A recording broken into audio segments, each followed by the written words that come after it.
Good morning, Alcan. 7:34. Happy Tuesday to you. Even on Tuesday, people buy and sell houses because That's right. each day you're driving around, you see the sign out there. It's like, there's one for sale. Oh, there's another one for sale. There's another one for sale. The question is, are houses actually selling in the Lake Norman area? Because the market seems kind of crazy. Interest rates has been a conversation for a long time.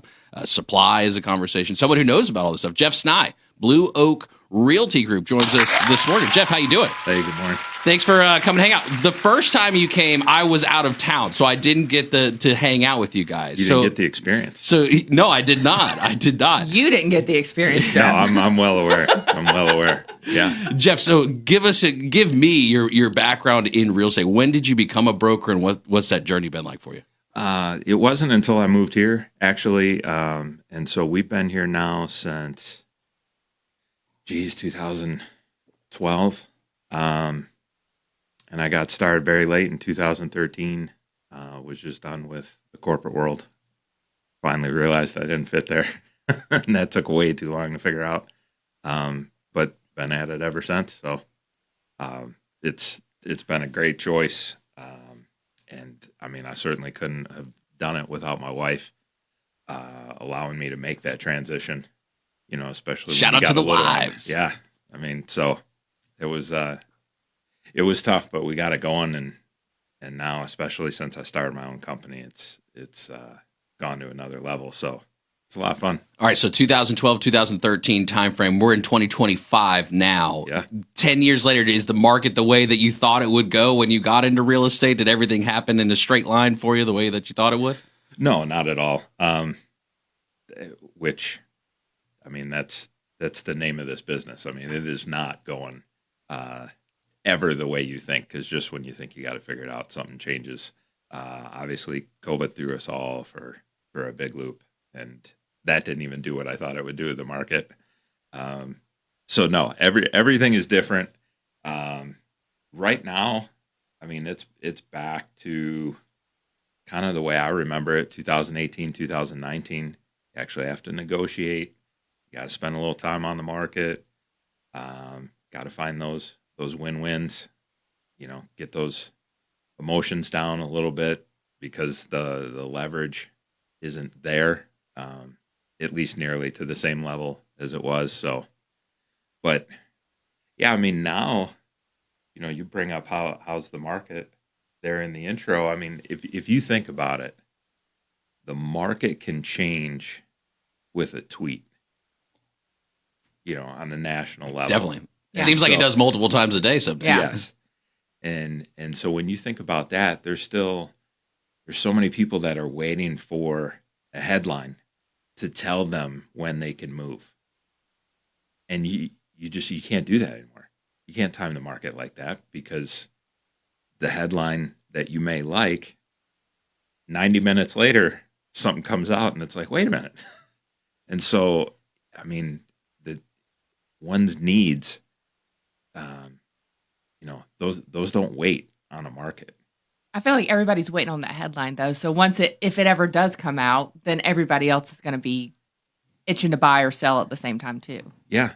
And I mean, I don't know what that headline is at this point, because I mean, there's been clues, but for as long as it takes for people to ramp up, then if they hear what they want to hear, something's already changed. It's just the market, it nationally and economically, whatever, is moving so much faster than we are as individuals, that trying to get that just perfect sweet spot, we're going to fail now. So it's just one of those, like, if you're bursting at the seams in your house, that's a need, and that's not going to change just because interest rates go down another 3/4 of a point. You're still short a room, or the school district, isn't working out for your kids for whatever reason, or that's not where you want them to go, whatever the case may be. That's a need. That's not going to change based on interest rates. And so there's plenty of those people that are out there. So it's it's a time for sure. 2012, 2013, markets recovering from the financial crisis. You get to 2020, all of a sudden, if you're a seller, you're getting any price you basically want, Right. 20%, increase on price by the day in some cases. So now 2025, sellers having to kind of get back to reality of, hey, while your house is worth way more than it was, we can't just be doing these price. It's not as much as it's been going because of the interest rate. Yeah. And that affects most buyers in the marketplace. From that seller side, is that managing of expectations? How's that conversation going? Because that's got to be tough for a seller that wants to obviously get as much money as they can for selling their house. I mean, one of the things that I pretty much tell every one of them is we're not going to be setting records at this point, because it's very rare. You always look, and the market will tell you what your home is worth, at least from a price range. But then there's your specific strategy. What's your reason for moving? What's your timing? Where are we at in the calendar of the year itself, let alone whatever it is that you're doing this for? What are your goals? All that is what determines where you land within that range. And, like you said, I mean, in COVID, you could have all those things in your timeline and whatever else, and the range is here, and you still set it outside of there, and you're like, whatever, I just want 10% beyond what the market says. And I also want the deal to close in 20 days because I got to be somewhere. And where you could just make up all those terms and it would stick. But now, so I mean, that's how it starts, is like, we're not setting records. You got to build trust, right? That's because you're talking about arguably the most expensive thing a vast majority of people will ever buy in their life is their home. Sure. And you're dealing with money, which is just a personal conversation as well with folks. Yeah. So how do you showcase the difference of Blue Oak, right? What do you talk about and say that makes you different compared to the other 100,000 brokers, right, that are licensed in North Carolina? Yeah. I mean, the way I go about it, and I say it multiple times in a conversation, is that it's a partnership. So we're always stressing that it's a partnership. And there's expectations, honestly, on both sides.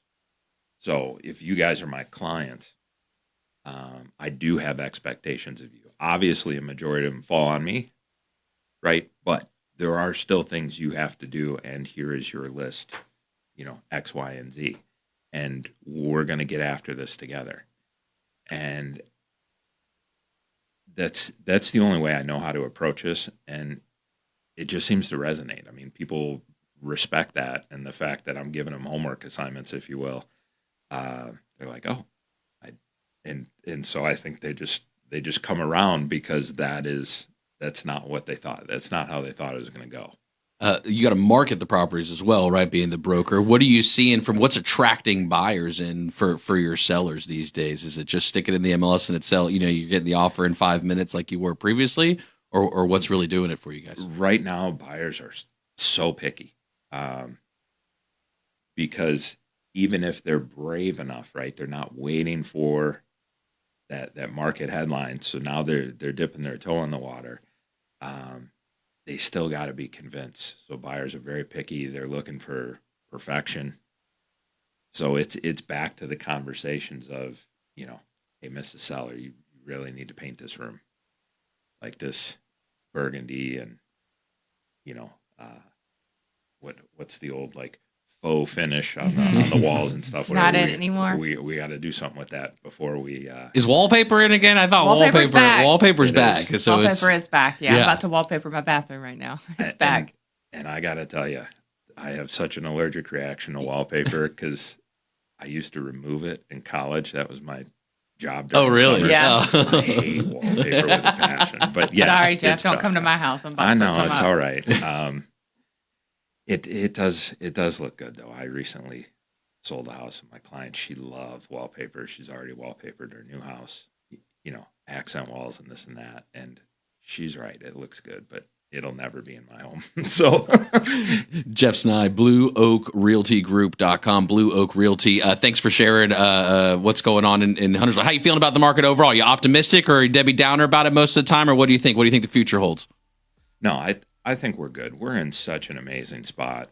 I mean, if you really wanted to nerd out and look back as to how we survived the Great Recession overall, it's not to say people weren't affected by it. We certainly had foreclosures in our area, whatever, but relative to so many other parts of the country, we just hung in there. All Just right. hung in there, endured it, and came out the other end solid.